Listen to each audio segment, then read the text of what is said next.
अयोध्या में राम मंदिर में रामलला के प्राण प्रतिष्ठा की तैयारी तेजी से चल रही है। यहां 17 जनवरी 2024 को कार्यक्रम की शुरुआत हो जाएगी। सप्ताह भर आयोजन चलेगा और उससे पहले कई प्रोजेक्ट को पूरा करने के डेडलाइन फिक्स की गई है। जय श्री राम भव्य बन गया है राम मंदिर और इसको लेकर तैयारियां जोरों पर है। तमाम इसको लेकर बैठकें की जा रही है, बैठकों का दौर जारी है, तैयारियों को अंतिम रूप देने की कोशिश जारी है। रिपोर्ट देखिए।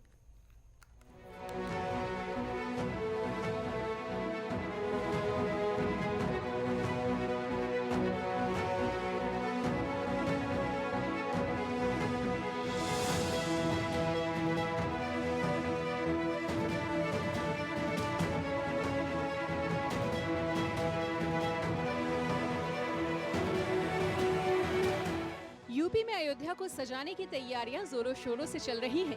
नए राम मंदिर में प्राण प्रतिष्ठा समारोह वैसे तो ठीक एक महीने बाद है, लेकिन यहाँ उत्सव को लेकर दिव्यता और भव्यता देने में कोई कसर छोड़ी नहीं जा रही। मानो श्री राम की नगरी अयोध्या का प्राचीन वैभव दोबारा से लौट रहा है। एक तरफ जहाँ श्री राम लला की प्राण प्रतिष्ठा की तैयारियां देखने को मिल रही हैं, तो वहीं दूसरी तरफ राम मंदिर निर्माण की कवायद भी पूरी की जा रही है। अयोध्या में श्री राम एयरपोर्ट से लेकर निर्माण कार्य पूरा करने और गर्भगृह को चमकाने तक की डेडलाइन फिक्स हो चुकी है। पीएम मोदी 30 दिसंबर को अयोध्या में एयरपोर्ट का उद्घाटन करेंगे, जिसका मुख्यमंत्री योगी आदित्यनाथ 2 बार निरीक्षण कर चुके हैं। शासन से लेकर पूरा प्रशासन राम नगरी के वैभव को फिर से लाने में जुटा हुआ है। जानिए इस वक्त अयोध्या में क्या क्या हो रहा है। प्राण प्रतिष्ठा समारोह से ठीक एक हफ्ते पहले कई कार्यक्रमों का आयोजन शुरू हो जाएगा। शुरुआत नगर में झांकी निकालने के साथ होगी, जिसमें भगवान श्री राम के जन्म से लेकर वनवास तक की तस्वीरें होंगी। लंका पर विजय और अयोध्या वापसी की झलक भी यहाँ पर देखने को मिलेगी। मंदिर कितना हुआ है तैयार। इस समय अयोध्या में प्रभु श्री राम लला का गर्भगृह स्थान लगभग तैयार हो गया है। लाइटिंग फिटिंग का काम भी पूरा हो चुका है। श्री राम जन्मभूमि तीर्थ क्षेत्र ट्रस्ट से जुड़े चंपत राय ने कुछ दिनों पहले बताया था कि अभी के लिए भूतल और पहली मंजिल का काम पूरा करने के लिए 30 दिसंबर डेडलाइन फिक्स कर दी गई है। इसी डेडलाइन में काम पूरा करना है, यानी 8 दिनों में फिनिशिंग से लेकर बाकी सभी कामों को पूरा कर लिया जाएगा। एयरपोर्ट की कब तक होगी शुरुआत। अयोध्या में श्री राम एयरपोर्ट लगभग तैयार हो चुका है। इस एयरपोर्ट के काम को पूरा करने की डेडलाइन 31 दिसंबर तय की गई थी।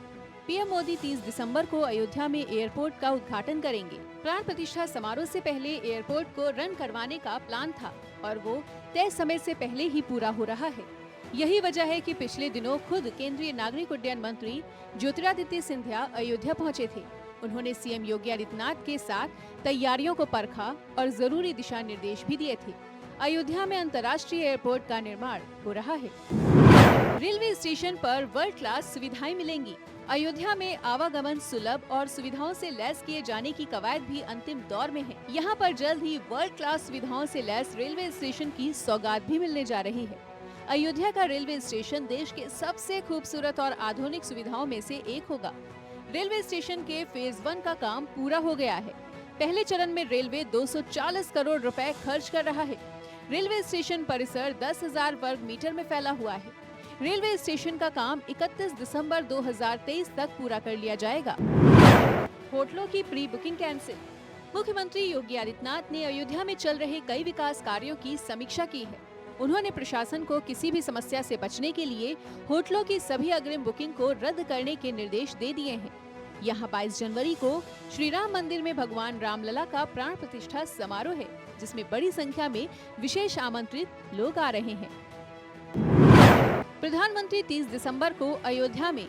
सीएम योगी आदित्यनाथ ने कहा है कि श्री राम जन्मभूमि मंदिर में प्राण प्रतिष्ठा से पहले आगामी 30 दिसंबर को प्रधानमंत्री का अयोध्या आगमन होना है। प्रधानमंत्री का ये दौरा अयोध्या को हजारों करोड़ों की परियोजनाओं का उपहार देने वाला होगा। ये आयोजन काफी ज्यादा महत्वपूर्ण है, जिसकी दृष्टिगत भारत सरकार के सहयोग से स्थानीय प्रशासन द्वारा सभी आवश्यक तैयारियां कर ली जाएं। योगी आदित्यनाथ ने कहा कि धर्म नगरी अयोध्या को वैभव के अनुरूप सजाया जाए, पूरी अयोध्या राममय हो, स्थानीय मठ मंदिरों को सजाया जाए, भव्य तोरण द्वार तैयार कराएं, स्थान स्थान पर भजन सरिता का प्रवाह हो। श्रद्धालुओं की व्यवस्था का विशेष ख्याल। सीएम योगी आदित्यनाथ ने कहा है कि राम पथ, भक्ति पथ, जन्मभूमि पथ और धर्म पथ तथा अयोध्या एयरपोर्ट से बाईपास से नया घाट जोड़ने वाले मार्ग से संबंधित कार्यों को गुणवत्ता के साथ शीघ्रता से पूरा कराया जाए। उनके फुटपाथ श्रद्धालुओं के चलने के लिए हों और मुख्य कैरेज वे पर वाहन चले और जहां-जहां पर पर्याप्त चौड़ाई है उन स्थानों पर बैठने की व्यवस्था और अन्य जन सुविधाएं विकसित की जाएं। अयोध्या में सजाए जाएंगे सभी रास्ते। सीएम योगी आदित्यनाथ ने ये भी कहा है कि हाईवे से नया घाट की तरफ आ रहे धर्मपथ की भी सजावट प्रधानमंत्री के आगमन के दृष्टिगत आकर्षक होनी चाहिए और एयरपोर्ट से नया घाट के मार्ग को उसी प्रकार आकर्षक फूलों से सजाया जाए जिस प्रकार सुल्तानपुर रोड से एयरपोर्ट 4 लेन मार्ग को सजाया गया है। राष्ट्रीय राजमार्ग लखनऊ गोरखपुर में अयोध्या बाईपास की रेलिंग को आकर्षक रंगों से पेंट किया जाए और उसकी मीडियन में आकर्षक फूल और गमले रखे जाने चाहिए। स्वच्छता का विशेष ध्यान देना होगा और पूरा नगर साफ स्वच्छ हो। अयोध्या में कहीं भी सड़कों पर धूल और गंदगी न हो। 1.5 से 2 लाख आम नागरिकों के आने की संभावना। 30 दिसंबर को प्रधानमंत्री की जनसभा में आसपास के जनपदों से 1.5 से 2 लाख आम नागरिकों के आने की संभावना है। ऐसे में सभी तैयारियां और अयोध्या को जोड़ने वाले प्रमुख मार्गों पर पर्याप्त पार्किंग व्यवस्था और जनसभा में आने वाले नागरिकों की आधारभूत सुविधाओं की पर्याप्त व्यवस्था की जा रही है। अयोध्या का एक डिजिटल टूरिस्ट मैप विकसित किया जाएगा जिसमें अयोध्या में मौजूद सभी आधारभूत सुविधाओं और प्रमुख स्थलों की जानकारी सभी भारतीय भाषाओं, भगवान श्री राम से जुड़ने वाले प्रमुख देशों की भाषाओं और संयुक्त राष्ट्र की भाषाओं में होंगी। इलेक्ट्रिक बसों की पर्याप्त व्यवस्था। 22 जनवरी 2024 को भगवान श्री राम की प्राण प्रतिष्ठा के बाद अयोध्या आने वाले श्रद्धालुओं की संख्या में वृद्धि को देखते हुए अभी से व्यवस्था की जा रही है। विभिन्न पार्किंग स्थलों से श्रद्धालुओं को अयोध्या भ्रमण के लिए इलेक्ट्रिक बसों की पर्याप्त व्यवस्था सुनिश्चित की जाएगी।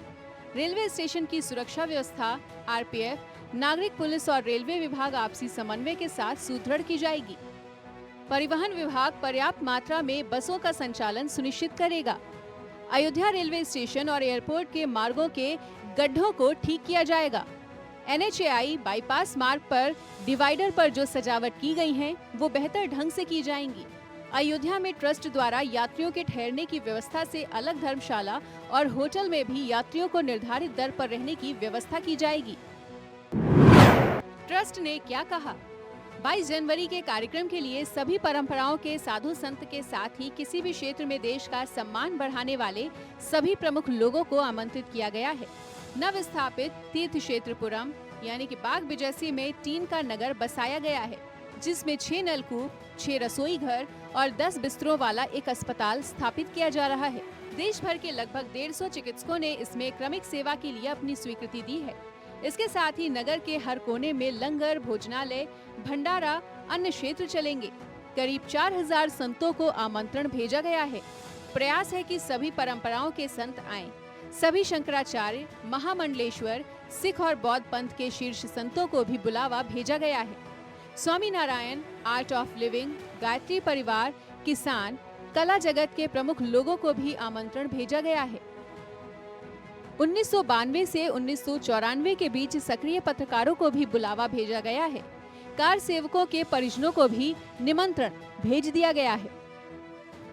श्री राम लला की मूर्ति 3 मूर्तिकारों द्वारा तैयार की जा रही है जिनका नाम है गणेश भट्ट, अरुण योगीराज, सत्यनारायण पांडे। इनमें से जो भी मूर्तिकार 5 वर्ष के बालक की कोमलता को उकेरने में सफल होगा उसी की मूर्ति चुनी जाएगी। प्राण प्रतिष्ठा समारोह का पूजन 16 जनवरी से शुरू हो जाएगा। काशी के गणेश्वर शास्त्री, द्राविड़ लक्ष्मीकांत दीक्षित कर्मकांड पूजा संपन्न कराएंगे। प्राण प्रतिष्ठा पूजन के बाद 48 दिन की मंडल पूजा होगी जो विश्व प्रसन्न तीर्थ जी के नेतृत्व में होगी।